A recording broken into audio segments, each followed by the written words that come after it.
जितने भी शाश्वत स्वरूप को जानते हैं वो शाश्वत के करीब आते हैं।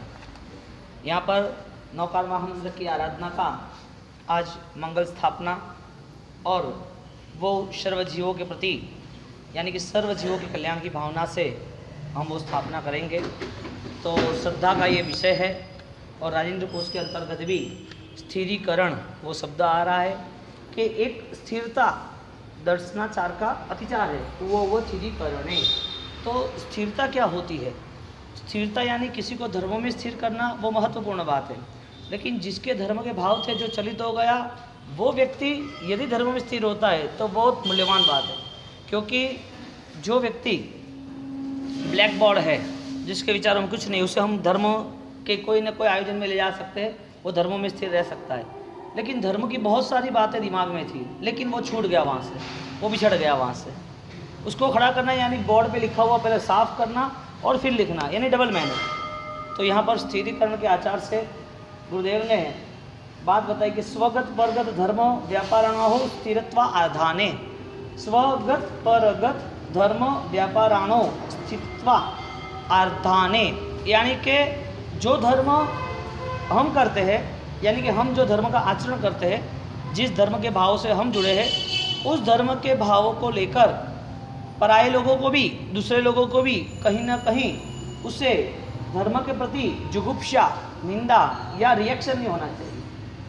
यानी कि धर्म करने के साथ आप धर्म में तो जुड़ गए, लेकिन धर्म में जुड़ने के बाद आपके फैमिली में कोई प्रॉब्लम आता है, कोई बुजुर्ग को, कोई बच्चे को, तो पहले धार्मिक व्यवस्था हमारे खुद की जिम्मेदारी से शुरू की।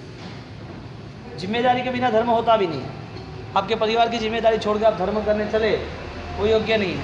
परिवार की जिम्मेदारी वही है कि वो पूरे परिवार को धर्म में जोड़े। हम सिर्फ इतनी बात ना मान लें, इतना कर लें। तो नौकार महामंत्र वो समष्टिगत महाऊर्जा का एक आधान है। क्योंकि उसमें आप देखो, नल दमयंती की बात आएगी, अमर कुमार की बात आएगी, श्रीपाल मैना की बात आएगी, हाँ, नवपत नौकार, ये सब जो भी दृष्टांत है, ये सब आराधना, ये व्यक्तिगत और परगत स्वगत सब कुछ है। जिसने भी धर्म करने के बाद सफलता पाई, उसने कभी भी किसी और पर दोषारोपण नहीं किया। धर्म किया, सुख मिला, फिर वो सुख में ऐसा पागल नहीं हुआ कि दूसरों को दुश्मन मानने लगा, सबको प्रेम से, सबकी गलतियां माफ़ करने लगा। यानी कि दर्शनाचार, गलती होती है तो वो खड़ा होता है, गलती को छोड़ता है, गलती को खुद स्वयंभूत परिवर्तन करता है, और वो दर्शनाचार का ये आचार यानी सम्यक दर्शन की स्वाभाविक भूमिका है। दूसरा शब्द 10 वैयालियम शब्द है, 10 वैकालिक 2481, यानी कि अनुयोग की यहाँ व्याख्या दी है। 6 महीने में ही मनक पुत्र स्वयंभव सूर्य महाराज के पुत्र मनक मुनि, उनका आयुष्य 6 महीने से ज़्यादा नहीं था। उनको पता चला कि 6 महीने से ज़्यादा आयुष्य नहीं है तो उनमें क्या हो सकता है। यदि ये सूत्र की रचना न होती तो वो जीव कल्याण के मार्ग पर आगे ना बढ़ते। ये सूत्र यानी 10 वैकालिक, 10 अध्ययन है जो हम रोज़ सुबह हर साधु साध्वी, हर समुदाय के, कोई बाकी नहीं, कोई संप्रदाय बाकी नहीं, सब लोग ये गाथा रटते ही हैं। उनके लिए ये जीवन की पूरी सफल यात्रा का रचना सूत्र बता दिया। तो 10 वैकालिक सूत्र वो 6 महीने में उनको फलीभूत हो गया। धर्म करने वाला व्यक्ति, धर्म समझने वाला व्यक्ति, उसके लिए यदि लक्ष्य होता है तो वो वहाँ तक पहुँच जाता है। 10 वैकालिक शब्द में अनुयोग स्वयंभव सूर्य महाराज ने रचा है। उनके पुत्र मनक मुनि, जिनका आयुष्य 6 महीने का था, और 6 महीने के आयुष्य में वो साधना को कहीं पर भी छूट न सके, अपना जीवन कहीं पर भी वो निष्फल न बना दे, इसके लिए ये सूत्र की रचना हुई स्वयंभव सूर्य महाराज का। आगे दीर्घदृष्टि 2546, दीर्घ दृष्टि शब्द दीर्घ काल भवित्वाद अवश्य अर्थस्य। दीर्घ दृष्टि यानी आपने यदि कोई सही अर्थ सुना है, पता चला है, अनुभव आया है, तो उसे लंबे समय तक ग्रहण करते रहो, छोड़ नहीं देना। क्योंकि आपका पावरफुल प्लानिंग आपका सक्सेस प्लानिंग वो दीर्घ दृष्टि है। तो जो सही चीज़ है आपको पता चली उससे कभी बिछड़ना नहीं चाहिए। तो आज नमस्कार महामंत्र की महाआराधना, और उस महाआराधना के अंतर्गत हम जो महापुरुषों ने आराधना की उनके पास क्या विजन था, दृष्टि क्या थी। अमर कुमार के पास क्या था? अमर कुमार की स्टोरी पता है? छोटा बच्चा, कोई पता नहीं, सिर्फ भगवान को पास जाना, जंगलों में घूमना, भगवान को देखना। भगवान ने बोला नौकर महामंत्र का स्मरण करना, नौकर का स्मरण करता रहता है। और वो बाल कुमार अमर, राजा ने अनाउंसमेंट किया कि एक होम हवन में एक बच्चे को मारना है, कोई अपना बच्चा दे दो। माता ने सोचा कोई ज़िंदगी दुख दर्द परेशान से निकल रहे एक बच्चा दे देते हैं, ये माता है ही नहीं। पालक है वही माता है, रक्षक है वो माता है, भक्षक वो माता नहीं होती। और अमर कुमार को बेच दिया, भारो भार सोना, इतना वजन इतना सोना ले जाओ। उसको मारने के लिए तैयार हो गया। वो सोच रहा है क्या करना मुझे क्यों मार रहे, इतनी बड़ी अग्नि चिता, ये रूम इतनी क्यों जलाई, इससे आसपास इतने हजारों ब्राह्मण क्यों बैठे हैं। सबको रिक्वेस्ट की कि मुझे बचाओ, मुझे नहीं मरना है। तब कोई सहारा नहीं। तब नौकार ने सहारा दिया। एक बार गुरु महाराज ने बोला था कि नौकार महामंत्र का स्मरण वो जीवन के लिए मंगलकारी, बस इतना ही। वो नौकार पूर्ण ध्यान से बोला, पूरी चिता शांत हो गई। जो बड़ा होम हवन का यज्ञ कुंड बनाया था 20 बाय 20 का, वो शांत हो गया। ब्राह्मण के सब मंत्र फेल हो गए, सब देखने आए थे, कोई भी उसकी सुरक्षा नहीं करने वाला था, लेकिन नौकार ने सुरक्षा की और वही चिता पर सिंहासन बन गया। ये मिरेकल, ये चमत्कार वर्तमान में भी है। इसे हम प्रभावना कहेंगे, प्रभावक कहेंगे। ऐसे नौकार महामंत्र का स्मरण गुरु महाराज ने किया, राजेश्वरी महाराज ने किया। ओम नमः शिवाय हरम नमः का 1.25 करोड़ का जाप। आज 110 साल हो गए निर्माण के, और जन्म के 193, 2 सदी खत्म होने आई। और वो परमाणु पंच, वो ऊर्जा का स्रोत, वो आत्मा आज सब तरीके से सब लोगों को कहीं ना कहीं एक्टिवेट कर रहा है। कहीं ना कहीं वो आत्मा उपकारी है। इसके पीछे पूरा धर्म था, वो नमस्कार महामंत्र का था। तो आज नमस्कार महामंत्र की स्थापना, परमात्मा की स्थापना, नौकार महामंत्र पट की स्थापना के साथ आप यहाँ विराजित, हम यहाँ स्वाध्याय तो कर रहे हैं। जो स्वाध्याय इतने दिनों में हुआ हमारा, अब वो स्वाध्याय को अब अंतर्मन से छूने की कोशिश करें। आपकी स्थिरता देखो क्या है। नौकार गिनते वक्त ये बाहर के जितने भी उपद्रव है वो भीतर तो नहीं आ जाते ना, यानी कि हमारा भीतर उपद्रव से भरा हुआ तो नहीं है ना। तो अंतर्मन को अकंपन अवस्था में कहीं पर भी डिस्टर्बेंस ना हो, चंचलता ना हो, पूरी एकाग्रता, पूरे टारगेट के साथ जाप की भावना पूर्ण रूप से करो। एकाग्रता से हुई भक्ति वो आपको फलीभूत करती है। तो आज उस भाव में जाने के लिए नौकार भगवान की स्थापना हम करते हैं। नौकार मंत्र, इसका संस्कृत कुट शब्द लिखे है, उसमें 16 से 27 यानी कि 9 पेज लिखे, 11 पेज लिखे। तो कूट किसे कहते हैं तो आपको पता ही है, लेकिन हम व्याख्या देख ले। प्राणी नाम पीड़ाकारे भ्रांति जनक द्रव्य, 2 रेफरेंस बताए। प्राणी को जो पीड़ा कर रहा है वो कूट, और जो भ्रांति उत्पन्न कर रही है वो कूट, और दुख उत्पत्ति का जो स्थान है वो कूट। कूट यानी हमें पता है शकुनी मामा, कूटनीति, राजनीति, कपटनीति, दंभ, माया, प्रपंच, ये सब क्या है? कटु है। शब्द कैसा देखा?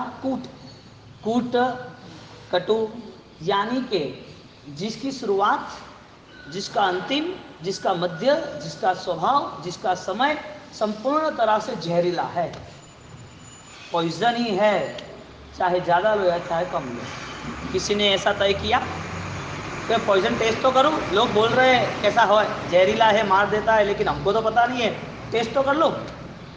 विश्वास, टेस्ट नहीं करना चाहिए। क्यों? पता है वो आदमी वो जहर पी के खत्म हुआ है, पता है कि उस स्विच के अंदर करंट शुरू हो रहा है, उसे छुआ, वो तार खुले हैं, वायर खुले हैं, तो झटका आएगा, मर जाएंगे। हमने छुआ नहीं, फिर भी हमें पता है। ज्ञान आपको अशुभ प्रवृत्ति से रोकता है, आपने की हो या ना की हो, लेकिन वो नॉलेज तो होना जरूरी है ना। आपका ज्ञान वो आपको सुरक्षित रखता है। तो एक ज्ञान संसार का, जहर नहीं पीना है, करंट को नहीं छूना है। क्यों भाई? वजह क्या? कभी हम पानी में तो डूबे नहीं, फिर भी पता कि पानी से संभाल के रहना चाहिए। तो ये सब क्यों?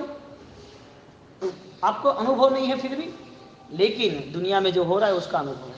ऐसे ज्ञानी ने यहाँ बोला, कूट वाला, कूटनीति वाला, कूट करने वाला, बार बार अपने समाज, परिवार, घर, जहाँ जहाँ जो किसी को फंसाने की बात कर रहा है, और उसने शायद किसी को फंसा के गिरा के जीत पाली भी, किसी को अपराधी बना के कानून दे के कदा शायद उसको फंसा दिया, बदनाम भी हो गया, समाज में उसकी बेइज्जती भी हो गई, लेकिन आपकी चालबाजी से उसका नुकसान कम हुआ, आपका नुकसान ज़्यादा हुआ। यहाँ ज्ञानी ने बोला है तू जहर से भरा हुआ सर्प है, कोबरा है, तेरे में पूरे अस्तित्व में, पूरे व्यक्तित्व में जहर भरा हुआ है। तू कहीं भी रहेगा तो लोग तुझसे परेशान हो जाएंगे, क्योंकि पता है कि तेरे दिमाग से तुझे लगता है कि मैं आगे बढ़ा, लेकिन तेरा दिमाग जहरीला है, कूटनीति, कटुता से भरा हुआ है। अब जिसने सरल मन नहीं रखा है, जिसने बड़ा मन रख के सब बातों को लेट गो नहीं किया है, जिसने मन के विचारों से सबके साथ कॉम्प्रोमाइज सेट नहीं कर रहा है, किसी के भी अपराध को ध्यान में रख के बदले की भावना रख रहा है, तो ये जो भी परिस्थितियां बन रही है वो सब कटु प्रवृत्ति, कटु फल देने वाला है। कूट, गुरु महाराज ने सज्जा बनाई है, कूट कपट करी माया जोड़ी, पापनी पोटली बांधी, पापनी पोटली बांधी, भेगू करेलू खूब संभाळू, आवी कालनी आधी, आवी कालनी आधी, चेतन रे यमनी पड़ से लात पछी तो कोई नहीं रक्षण हार, रोता रोता जाऊ पड़ से कुछ भी नहीं। आपने संभाला बहुत कूट कपट माया करके, और आपने सोचा कि मेरा है, काल की आंधी, काल ने ऐसी थपाट दे दी, ऐसा हंटर मार दिया, सब आंखों के सामने चला गया, और फिर आंसू के साथ ही जीवन व्यतीत करना। आए रोते हुए, हम हंसते हंसते नहीं जा पाए। हमारे आने से लोगों को खुशी हुई, हमारे जाने से लोगों को पीड़ा हुई। हम पीड़ित थे तो लोग भी दुखी हुए कि ये आदमी इतना दुखी होकर जा रहा है, कितना दयनीय स्थिति, अभी परेशान है, अभी वो छूटे तो अच्छी बात है, लोग दुखी हो रहे हैं। ये खटिया में पड़ के दर्द और पीड़ाओं से परेशान हो रहा है, अभी भगवान उसे छोड़ दे, ये सहा नहीं जाता। इसके लिए गवर्नमेंट ने आउट ऑफ कंट्री में मर्सीफुल डेथ उसका कायदा लाया, वो ही रूल्स यहाँ लाने की सोच बना रहे। मर्सीफुल डेथ, वो पीड़ा हो रहा है उसके हिसाब से एक इंजेक्शन दे दो, आधे घंटे मर जाएगा। मर्सी यानी दया, डेथ यानी मृत्यु, दया न दया युक्त मृत्यु, मार डालो। हमारे यहाँ समाधि का भाव था, कर्म को समझने वाला वो दुख के अंदर भी अपूर्व निद्रा कर रहा था, और वो दुख सहन करने वाला व्यक्ति वो ज्ञान से इतना परिपूर्ण था कि उसको पता था कि यहाँ पर मेरी सेंस क्लियर है, तो मैं अब दुखों से मुक्त हो सकता हूँ कि दुख मुझे छुए नहीं है। अब दुख के नाते हम परेशान हो जाते हैं, वो कूट कपट का ही फल है। जहर का रिजल्ट क्या होता है बताओ? पॉइजन क्या होता है? जहर दूसरे को मारे तो मरे, खुद पिए तो? हाँ, सांप के दांत में ही होता है, सांप के जीभ पे आगे ही होता है, सांप पूरा पी ले तो वो खुद भी मर जाए। हाँ, खुद भी मर जाए। सांप को पूरा शरीर में जहर नहीं होता है, उसके यहाँ दांत में होता है। बंदूक की गोलियां सामने मारो तो भी मरे, यूं मारो तो भी मरे। बंदूक की गोली के स्वभाव ये है, गोली का स्वभाव है बंदूक का। आपने किसी को मारा तो मरेगा कि नहीं? घुमा दो, रिवर्स करो और दबाओ फिगर, क्यों? आपकी है तो नहीं मरेगा आप, आपकी है तो आपको मरना नहीं चाहिए ना, क्योंकि गवर्नमेंट ने रजिस्ट्रेट कराया है, बंदूक आपकी, गोली आपकी, भराया आपने और आपको चलाना आता है, तो सामने घुमाओ के यूँ घुमाओ, क्या फर्क पड़ रहा है? जहर दूसरे को दो या खुद में रहे, क्या फर्क पड़ता है? जहर कटु मारता ही है, आज भी तो कल दूसरों को मारता है, बाद में आपको मारेगा। 12 बची आव से मारो, आज मारो ने काल तारो, हो भाई मारा आज मारो ने काल तारो। आज अपना कल उसका, आने दो, कल उनका, परसों उनका, एक से बाद एक, सब लाइन में खड़े। कटु छोड़ना चाहिए। यहाँ पर हम 3 शब्द पूर्ण किए, आगे और एक शब्द लेते हैं। धर्म स्थानों ने, धर्म के व्यतीत हुए समयों ने जितना भी आपको यदि इसमें जोड़ा है तो उसकी फलश्रुति क्या होनी चाहिए, फाइनल रिजल्ट क्या होना चाहिए। आपने किस टारगेट से जुड़ा, या तो आप अनकॉन्शियस, आप जिम्मेदार नहीं हो, या तो आप सूझबूझ बिना समझदारी बैठ गए, या समझदार हो तो फिर आप गलत चुनते नहीं हो। 10-10 कितने होते हैं? 20, वो फाइनल है। 20-20 कितने होते हैं? 30, 40 होते हैं, वो भी फाइनल है। क्या 20-30 साथ में इकट्ठे करके 100 को कह सकता है? गिनती में भूल हो सकती है। एक सब्जी लेने जाते हो तो क्या गलत लेके उठा के आते हो? पैदल भी चलते हो तो क्या 2 कदम आगे पीछे चलते हो? कहीं पर भी उतरना है तो क्या आगे पीछे उतरने की जगह चढ़ते उतरते रहते हो या फिसल जाते हो? सब जगह पर ठिकाने पर है दिमाग। संसार की एक भी प्रवृत्ति में ठिकाने पर ना हो तो बताओ। चलना, खाना, पीना, बैठना, उठना, कुछ भी देखो आप, यदि सब कुछ सही सोच के साथ चल रहा है तो हमारे विचारों में, धर्म में यदि कोई भी मलिनता छिपी हुई है तो उसकी शुद्धि कौन करेगा? उसकी सफाई कैसे होगी? ज्ञानियों ने तो मार्ग बता दिया, गुरुदेव ने ये ग्रंथ बता दिया, प्रभु महावीर की इस देशना को लेके आगे बहुत सारी विराट दुनिया, विशाल दुनिया अध्यात्म के लिए बता दी। अनंत भाव के रास करने के लिए, खत्म करने के लिए, अनंत भाव की यात्रा को पूर्ण करने के लिए महामंत्र का स्मरण, महामंत्र के साथ जीवन के भाव का भी मरण। मुझे नए भाव नहीं जाना है, नए भाव में, नई गतियों में, नए दुखों में मुझे आगे यात्रा नहीं करनी है। मेरा जो भी अनुसरण है मेरी आत्मा के लिए, अभ्यंतर चेतनाओं के लिए रहेगा। यानी कि आज का ये जीवन, आज का ये प्रसंग, आज की ये आराधना, ये नमस्कार महामंत्र आपके लिए क्या नई घटना लेकर आ रहा है, उसके जिम्मेदार आप ही हो। और आप यदि इस घटना से परिचित हो गए तो ये चीज कभी भी आपसे विदा नहीं होगी, बिछड़ेगी नहीं, दूर नहीं होगी। क्यों? वजह क्या थी? क्योंकि आपने उसका मूल्य किया, और आपके पास जो चीज भी मूल्यवान है वो कोई भी व्यक्ति आपसे लूट नहीं सकता, कोई भी व्यक्ति आपसे चुरा नहीं सकता, क्योंकि आपने वो सुरक्षा सेट कर दी। आपके भाव, वो आपके नए भाव के लिए, नई यात्राओं के लिए, वर्तमान के सफल जीवन के लिए आपके भाव पूर्ण रूप से आपके लिए उपकारी है। आप उसकी सुरक्षा बनाओगे। इस 9 दिनों में नमस्कार महामंत्र की आराधना करते वक्त इस नवकार मंत्र का महान संदेश, वो महान यात्रा को लेने के लिए आया है। आपके लिए बनेगा ये सब प्रयोग। 100 डिग्री में भाप में पानी तैयार हो जाता है और भाप तैयार हो जाती है। कोई भी प्रयोग करते हैं तो उसका निर्माण बन जाता है। धर्म सस्ता नहीं है कि आपने छोटा सा प्रयोग किया और मिल गया, समझ लेना। महान घटना, इसके लिए महान पुरुषार्थ है, महान घटना के पीछे महान पुरुषार्थ है। और ये चीज हर किसी को नहीं होती, हर किसी को नहीं मिलती, क्योंकि मिट्टी का देह इतने सारे महंगे आभूषण ग्रहण नहीं कर सकता, इतने सारी अमूल्य घटना को वो अपने जीवन में अवतरित नहीं कर सकता। लेकिन साहस वाला व्यक्ति कुछ भी कर सकता है। हमारे एक विचारों का पराक्रम, विचारों की हमारी खुद की एक सार्थकता, वो हमारे पास एक नया निर्माण लेके आएगी।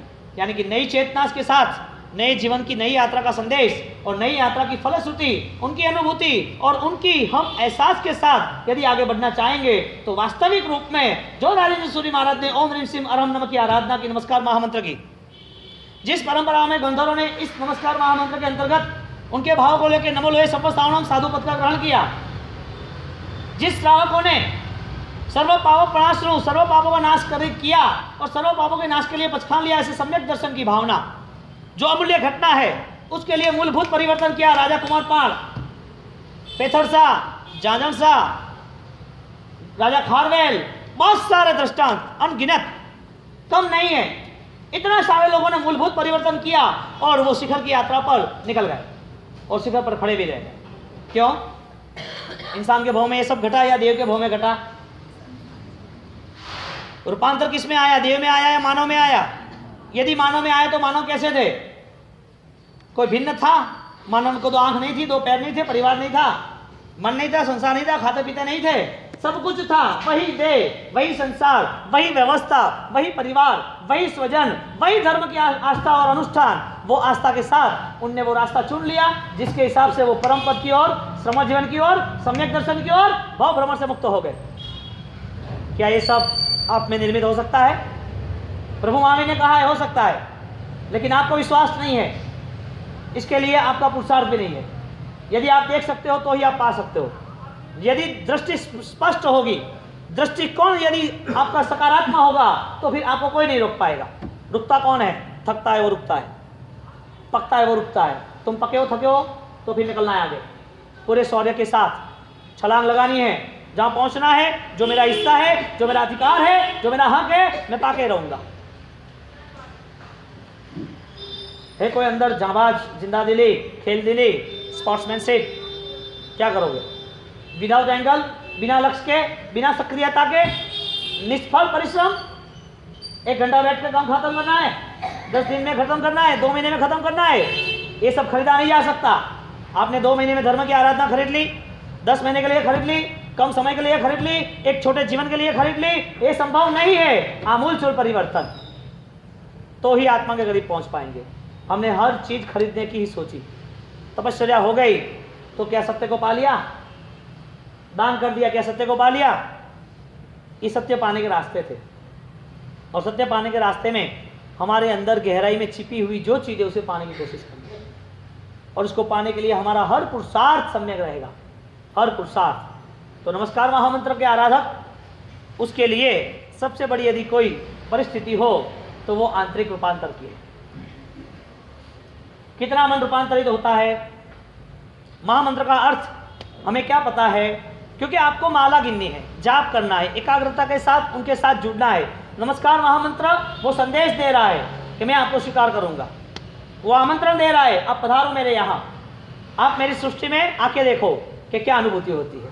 और उस सृष्टि में जिनने भी प्रवेश किया वो आत्मा अरिहंत तक पहुंच गया। यानी हर व्यक्ति अरिहंत है, हर जीव शिव है, हर व्यक्ति ने अंदर छिपा हुआ है। हर बीज वट वृक्ष, हरियाली, घना जंगल बन सकता है हर बीज, क्योंकि हर बीज के पीछे हजारों बीजों की संभावना है।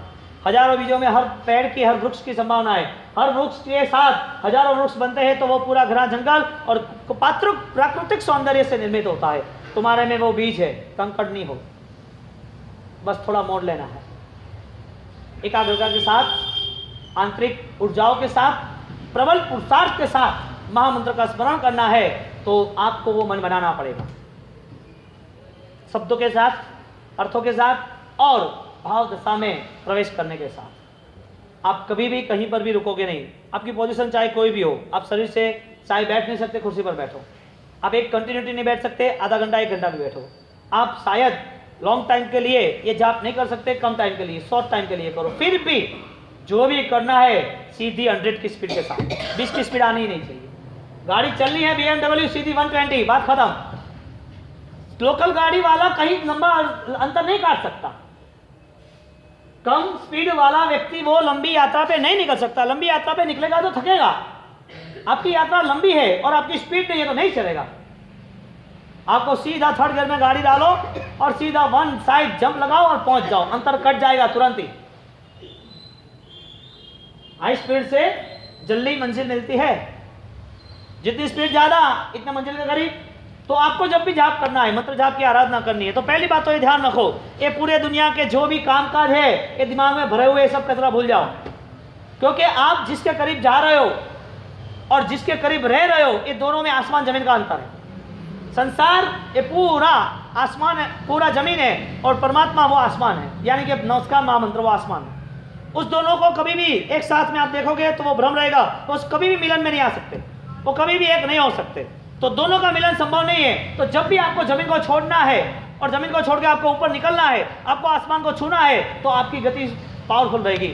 आपका आकर्षण यदि नीचे का रहेगा, जमीन का रहेगा, संसार के विचारों का रहेगा, संसार की धारणाओं का रहेगा, तो वो नौकार गिनते गिनते मन वहीं रहेगा, हाथों में सिर्फ मणिया मन का ही रहेगा और कुछ नहीं रहेगा। माला फिरे मन न फिरे, हाँ वो ध्यान रखना है। माला फिरने के साथ मन नहीं फिरना चाहिए, और मन फिर रहा है तो उसे बांध के रखो। तुम न घूमना कहीं पर, तुम बैठ जाना यहाँ पर तीनों पोजीशन पर। तो माला फिरती है, यानी कि माला का आप एक से एक मन का गिनते हो, तो उसमें एक एक जगह पर एक एक घटनाओं की संभावना है। आप कितने करीब आ रहे हो, बस वो सेंस क्लियर करना, आप कितने करीब आ रहे हो। क्योंकि आज ये करोगे तो शायद ये 10 दिन के बाद आपको वो अनुभूति पे ले जाएगा। आप नौकारमय बन जाओगे, वो नौकार आपको आमंत्रण दे रहा है, आप उनके मेंबर बन जाओगे, और वो नौकार के साथ आपकी एक अनुभूति की यात्रा शुरू होगी। संसार उसकी जगह पर है, वो कहीं भी नहीं गया। ऑटो सिस्टम से काम होता रहेगा। जो भी काम हो रहा है उसमें आपकी जिम्मेदारी है तो मैनेजमेंट कर लो। वो जिम्मेदारी नहीं खत्म हो रही है, शायद आपको लग रहा है तो आप सोच लो कि इससे महत्व कुछ नहीं है, ये महत्व नहीं है, महत्व नौकार का है। यदि आपको आराधना में रहना है तो वो आराधना करने के नाते यहाँ की 3 टाइम की जो भी क्रिया हो रही है